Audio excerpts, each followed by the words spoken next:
আসসালামু আলাইকুম, সবাই কেমন আছেন? আশা করছি সবাই ভালো আছেন। আল্লাহর রহমতে আমরাও ভালো আছি।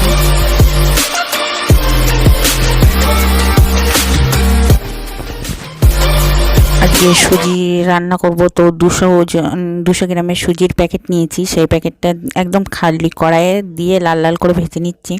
আর এদিকে আমার শাশুড়ি মা চালের আটার রুটি করবে, আর এদিকে নারকেল, কিশমিশ, বাদাম আর চিনি।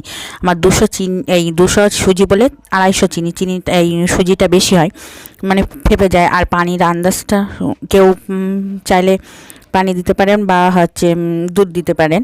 তো আমার ছেলে দুধটা পছন্দ করে না, তো সেই জন্য আমি পানি দিয়ে করছি। তো জলের পরিমাণ একটু বেশি দিতে হয়, একদম সুজিটা এটিয়ে যাবে। তারপরে কিশমিশ, বাদাম দিয়ে ভালো করে নাড়তে হবে, আর নারকেল কোড়া দিয়ে ভালো করে নাড়িয়ে নিতে হবে একদম। আর এটা খেতে অসাধারণ স্বাদ। সুজির হালুয়া ঝটপটে হয়। এলাচ, 2খান এলাচ আর গুঁড়ো দুধ।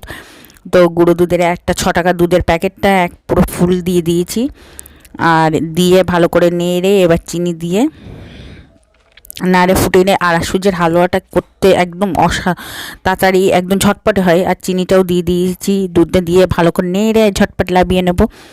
তো একদম সার্ভ করেছি। ভিডিওটা যেই পর্যন্ত, সবাই ভালো থাকবে, সুস্থ থাকবেন, আজ বলে কি থাকবেন, আমাদের জন্য দোয়া করবেন। খোদা হাফেজ, বাই বাই, টাটা। আর এইভাবে ট্রাই করবেন একবার।